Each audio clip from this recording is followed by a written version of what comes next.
Ronaldo Nazario no fue simplemente un futbolista, fue un fenómeno.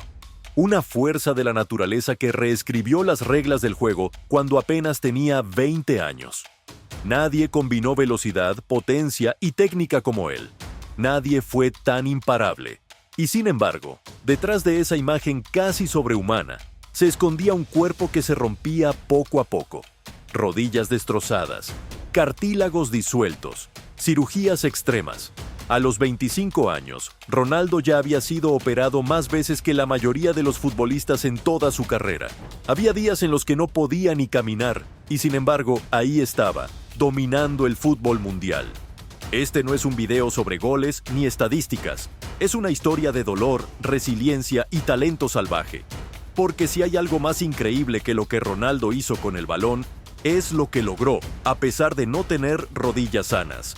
Quédate hasta el final, porque lo que vas a descubrir sobre su cuerpo, su mentalidad y su forma de desafiar lo imposible, te hará replantearte todo lo que creías saber sobre el sacrificio en el deporte. Ronaldo Luis Nazario de Lima nació el 18 de septiembre de 1976 en Bento Ribeiro, una zona humilde de Río de Janeiro. Desde pequeño, su relación con el fútbol fue casi mística. Tocaba la pelota y el mundo se detenía. Tenía una coordinación que desafiaba su edad, una sensibilidad en los pies que parecía heredada de otra galaxia. Pero más que su técnica, lo que sorprendía era su mentalidad. Ambicioso, competitivo, pero con una alegría innata por jugar. No hablaba mucho, pero cada vez que tenía el balón en los pies lo decía todo. A los 13 años ya estaba siendo observado por ojeadores profesionales. A los 16 debutaba con Cruzeiro y no tardó en marcar 5 goles en un solo partido. No era normal. Su manera de moverse en el campo parecía editada. Arrancaba con una potencia que dejaba clavados a los defensas y definía con una suavidad que contrastaba brutalmente con la brutalidad de su juego. Cada acción suya rompía un paradigma. Era rápido como un extremo, potente como un 9 clásico, técnico como un 10. Todo en un solo cuerpo. Y ahí está la ironía que marcó su destino, ese cuerpo. Su cuerpo parecía diseñado para dominar el fútbol, pero en realidad estaba destinado a traicionarlo. Porque ese físico, tan superior al del resto, escondía una debilidad estructural, un fallo biomecánico, un detalle que nadie notó a tiempo. Mientras Ronaldo seguía su ascenso meteórico en Europa, primero en el PSV Eindhoven, luego en el FC Barcelona, ya había señales, dolores de rodilla, inestabilidad, pequeñas molestias que sus rivales no percibían, pero que él sí. A los 20 años, Ronaldo ya había marcado más de 100 goles como profesional. Era el fichaje más caro de la historia. Era la cara del fútbol mundial. Pero por dentro, ya empezaba a romperse. Y lo más cruel de todo es que ni siquiera él lo sabía. Mientras el mundo lo celebraba como un superhombre, sus rodillas empezaban a desintegrarse. En silencio, milímetro a milímetro, gol tras gol, celebración tras celebración. Lo que estaba por venir no era una lesión, era una tragedia deportiva, pero también el comienzo de una de las demostraciones más extremas de resiliencia que el deporte haya visto jamás. Ronaldo Nazario tenía apenas 22 años y ya lo había ganado casi todo. Balón de Oro, Bota de Oro, mejor jugador del mundo según la FIFA 2 veces y una Copa del Mundo con Brasil en 1994. Era el delantero más temido del planeta. En el Inter de Milán, cada vez que tocaba el balón, la defensa retrocedía. Literalmente, como si su presencia alterara las leyes de la física. Pero ese año, lo imposible ocurrió. Su cuerpo, hasta entonces una máquina perfecta de potencia y técnica, colapsó. Fue en un partido de la Serie A contra Lecce. En una jugada sin demasiado peligro, Ronaldo sintió un dolor agudo en la rodilla derecha. No fue un golpe, no fue una torcedura, fue algo interno, invisible, como si una cuerda se hubiese cortado por dentro. Diagnóstico: rotura parcial del tendón rotuliano. Una de las lesiones más complejas y dolorosas que puede sufrir un deportista, y más aún para un jugador que vivía de su velocidad, sus cambios de ritmo, sus apoyos violentos. El tratamiento fue quirúrgico, claro, intervención rápida, fisioterapia, meses de recuperación. Pero lo que pocos sabían era que el tendón no se rompió por un accidente. Se rompió por desgaste, por sobrecarga, por años de someter sus rodillas a movimientos que no estaban diseñadas para soportar. Su tren inferior ya venía advirtiendo el colapso desde hacía tiempo. El problema era biomecánico. Ronaldo tenía una estructura muscular demasiado poderosa para la alineación natural de sus piernas. En otras palabras, su talento era tan explosivo que su cuerpo no podía seguirle el ritmo. Tras 5 meses de rehabilitación, Ronaldo volvió. Fue en la Copa Italia, en un partido contra la Lazio. El mundo entero sintonizó para verlo regresar. Todos esperaban el milagro. Todos querían ver al ídolo renacer. Pero lo que ocurrió fue otra cosa, algo que congeló el alma de todos los que presenciaron la escena. Minuto 6. Ronaldo arranca en velocidad. Amaga. Se frena. Apoya mal. Su rodilla explota. No figura retóricamente. Literalmente explota. La imagen quedó grabada en la historia del fútbol. El brasileño cae al suelo con un grito insoportable. No hay contacto, no hay falta, solo él, su pierna y el dolor. Rotura total del tendón rotuliano, una lesión catastrófica, quirófanos, tornillos, prótesis internas, un proceso médico que muchos no imaginan. Le abrieron la pierna. Le fijaron el tendón con anclajes metálicos. El cartílago estaba dañado. El pronóstico era reservado. Algunos médicos fueron claros. No volverá a jugar al máximo nivel. No podía subir escaleras. No podía caminar sin ayuda. Tenía que volver a aprender a extender la pierna. Pero Ronaldo, con una rodilla completamente destrozada, no solo quería volver a caminar. Quería volver a ser el mejor delantero del mundo. Y eso, en sí mismo, ya era una locura. El mundo del fútbol estaba en pausa. La lesión de Ronaldo no fue solo un drama deportivo, fue un trauma colectivo. Las imágenes de su rodilla quebrándose sin contacto, su rostro desfigurado por el dolor, su grito que atravesó los micrófonos. No podían olvidarse. La figura más dominante del fútbol moderno había sido aniquilada por su propio cuerpo. Y todos, médicos, periodistas, incluso algunos directivos del Inter, lo pensaban en silencio. Se acabó. Pero lo más inquietante de toda esta historia es lo que ocurrió después. Lo que no se vio. La parte silenciosa del milagro. La etapa en la que Ronaldo Nazario, lejos de los estadios, del glamour, de las cámaras, decidió hacer algo que muy pocos han hecho, desafiar la opinión médica. Decidió volver. Y no solo volver a jugar, volver igual de bueno. El proceso de recuperación fue titánico. Durante más de 1 año y medio, Ronaldo vivió entre fisioterapeutas, dolor crónico, pruebas fallidas y noches sin dormir. Reaprender a caminar fue apenas el comienzo.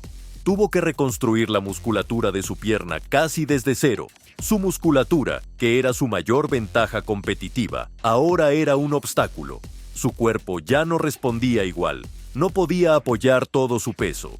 El equilibrio se había alterado por completo. Incluso caminar en línea recta suponía un esfuerzo consciente. Las sesiones eran tan largas y dolorosas que, más de una vez, su entorno pensó que no lo lograría.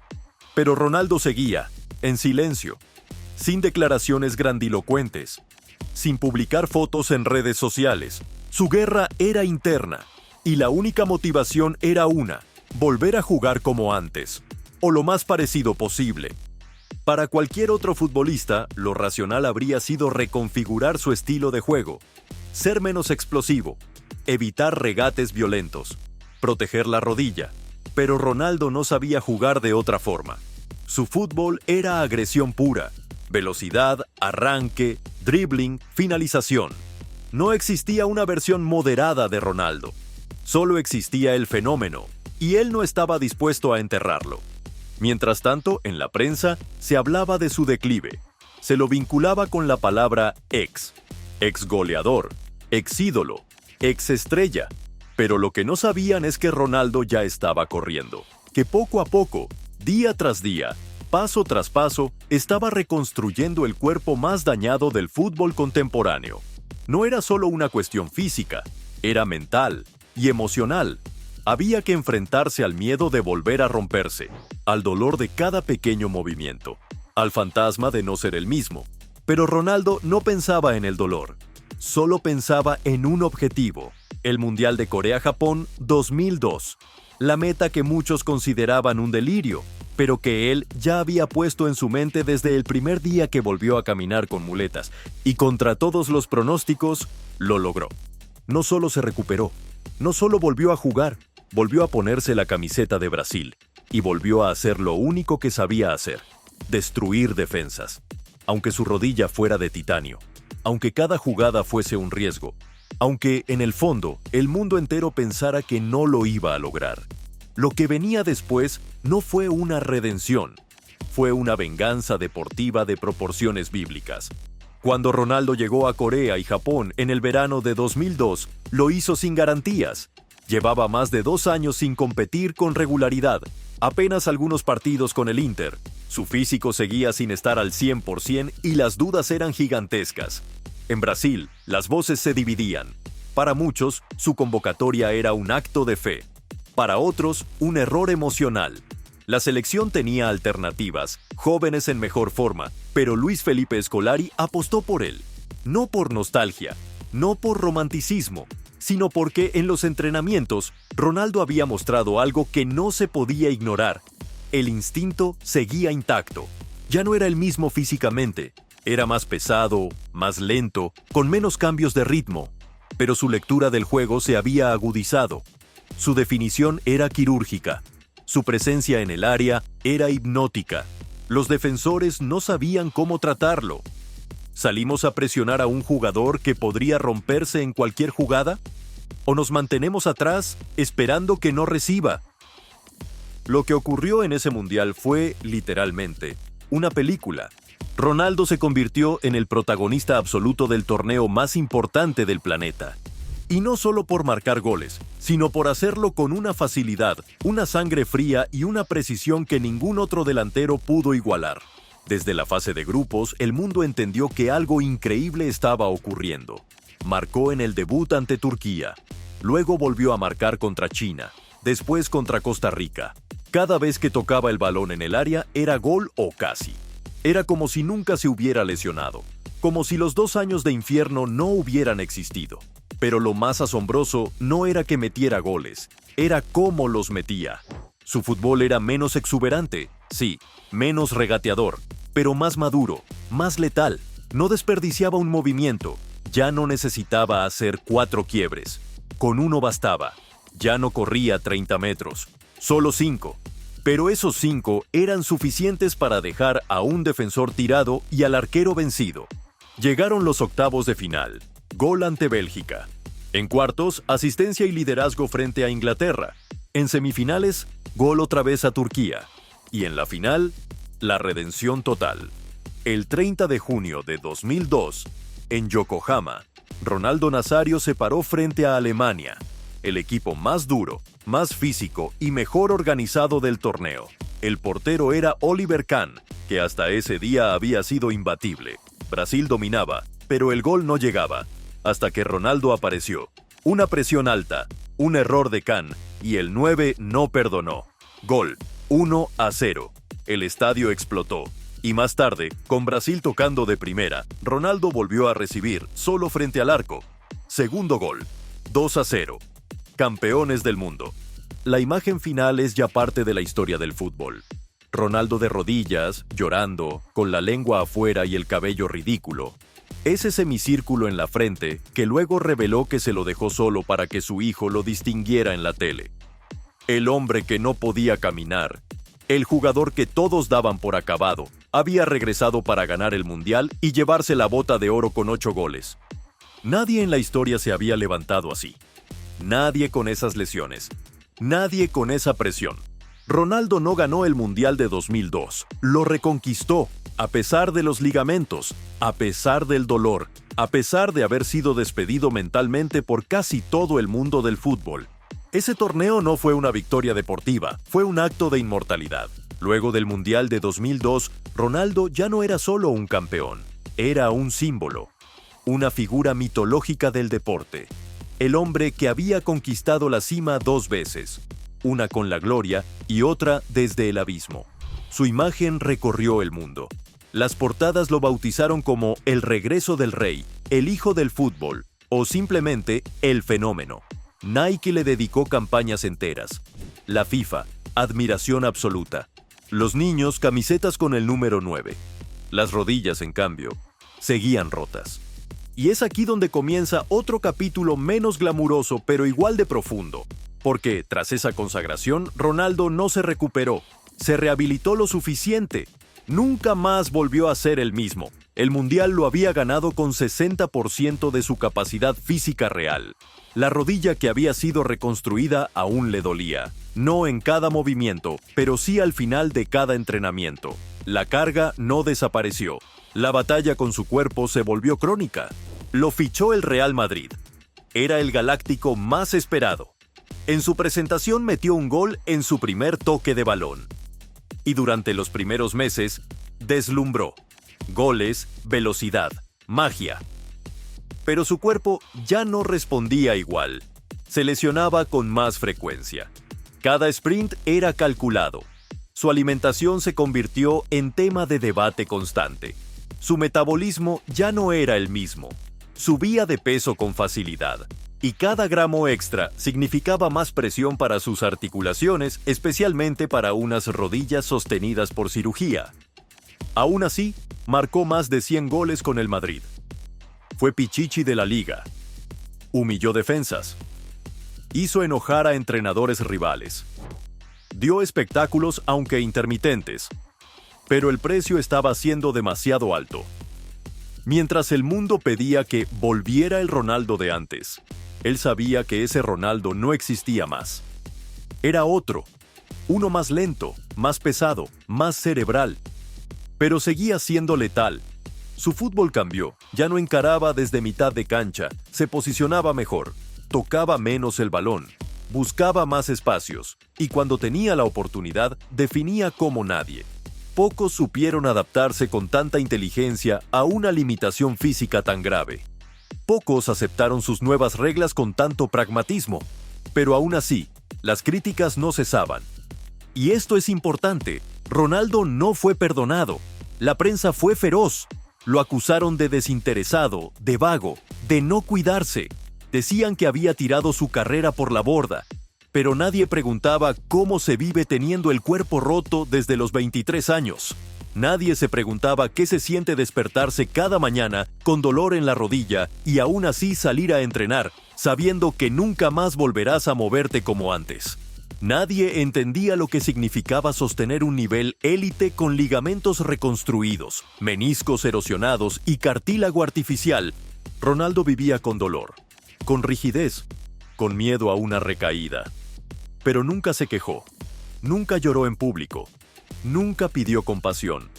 Y mientras lo criticaban por sus kilos de más, por sus recaídas, por su falta de continuidad, él seguía marcando. Porque Ronaldo, incluso al 50%, seguía siendo mejor que casi todos. Lo que pocos aceptaban era que estábamos viendo no al Ronaldo caído, sino al Ronaldo sobreviviente. Y ese, en muchos sentidos, era más admirable que el de los años 90. Hacia 2006, el cuerpo de Ronaldo empezaba a afirmar su rendición definitiva. A los 29 años, una edad en la que muchos delanteros aún se encuentran en su plenitud, él ya había atravesado 3 lesiones graves, 2 cirugías mayores y vivía con una carga articular incompatible con la alta competencia. Aún así, Brasil seguía confiando en él como su goleador principal para el Mundial de Alemania. Y no era una decisión sentimental, era futbolística, porque incluso sin su explosividad original, Ronaldo había desarrollado una precisión quirúrgica frente al arco que lo mantenía como uno de los mejores finalizadores del planeta. En ese mundial, pese a estar visiblemente pasado de peso y en una forma física discutible, Ronaldo volvió a romper récords. Marcó 3 goles y superó a Gerd Müller como el máximo goleador en la historia de la Copa del Mundo hasta ese momento. Pero a pesar del hito, Brasil no convenció. Fue eliminado en cuartos por Francia y el dedo acusador volvió a señalarlo a él. Otra vez los titulares hablaron del declive, del fin, de la decepción. Era como si para el mundo Ronaldo solo existiera cuando hacía lo imposible. Si solo rendía como un gran jugador, pero no como un semidios, ya no bastaba.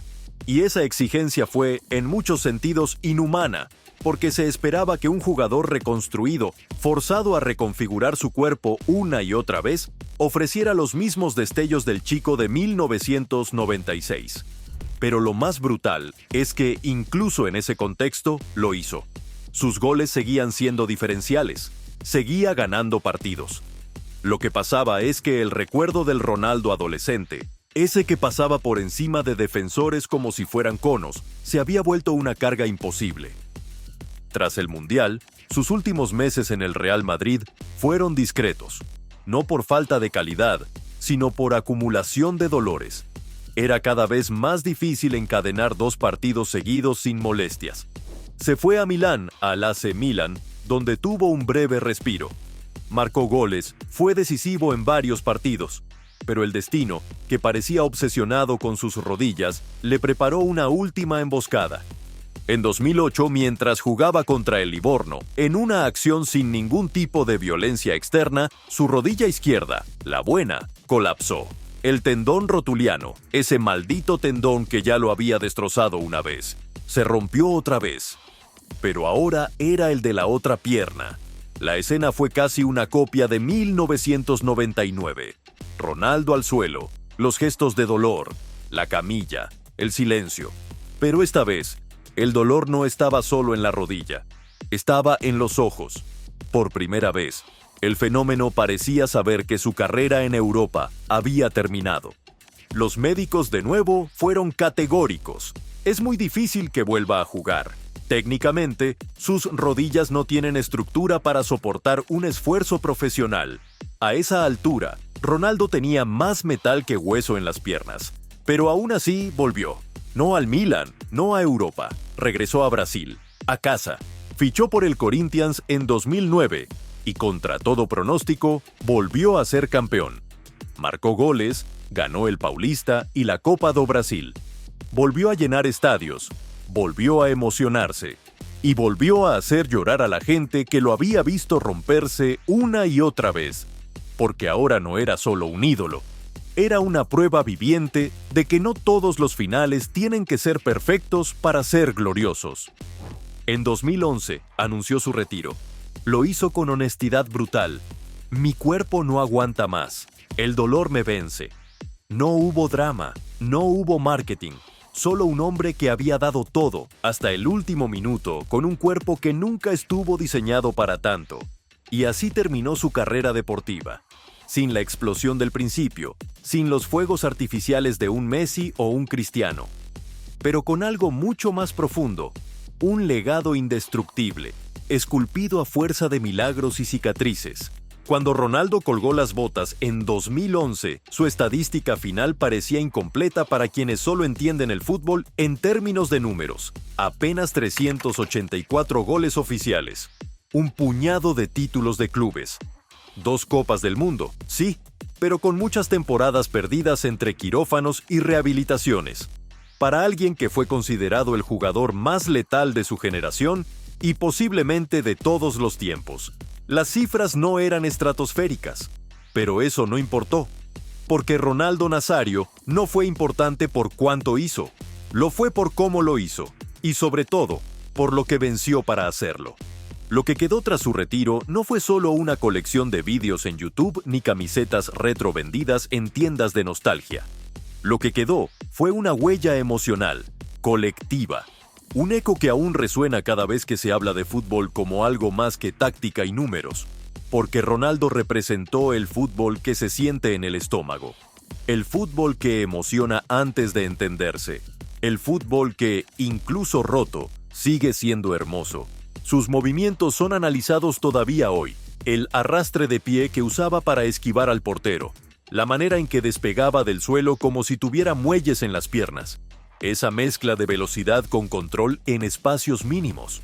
Muchos delanteros lo han intentado imitar. Muy pocos se han acercado, porque lo que Ronaldo tenía no era solo técnica, era tiempo. ese elemento invisible que solo los genios dominan. Siempre llegaba antes, siempre decidía mejor.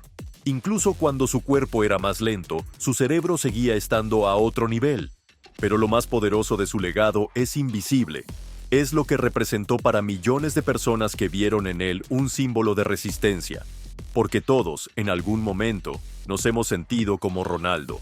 Partidos por dentro, cansados, rotos, con ganas de rendirse. Y sin embargo, él salía a jugar, a marcar, a sonreír, a celebrar. Y eso convertía cada uno de sus goles en algo más que un número. Lo convertía en una lección silenciosa. No necesitas estar completo para ser increíble. En un mundo que idealiza la perfección, Ronaldo fue la prueba de que también se puede ser leyenda con imperfecciones profundas, que un cuerpo roto puede ser la casa de un alma brillante, y que incluso cuando no se puede correr igual ni levantar trofeos cada temporada, uno puede seguir haciendo historia. Por eso, cada vez que un niño pregunta por qué se lo llama el fenómeno, la respuesta nunca está solo en los goles, está en las lágrimas, en las cirugías, en los regresos, en el silencio, en esa voluntad de volver cuando ya nadie creía que se podía, y en haberlo hecho sin rencor, sin escándalos, solo con fútbol. Ronaldo no necesitó estar sano para dominar el mundo. Lo hizo lesionado, lo hizo vencido físicamente, pero invencible espiritualmente. Y por eso, ni las rodillas más frágiles pudieron quebrar su lugar en la eternidad. Durante toda su carrera, Ronaldo fue catalogado como un talento sobrenatural. Alguien que hacía cosas que no podían explicarse por el entrenamiento, la repetición o la táctica.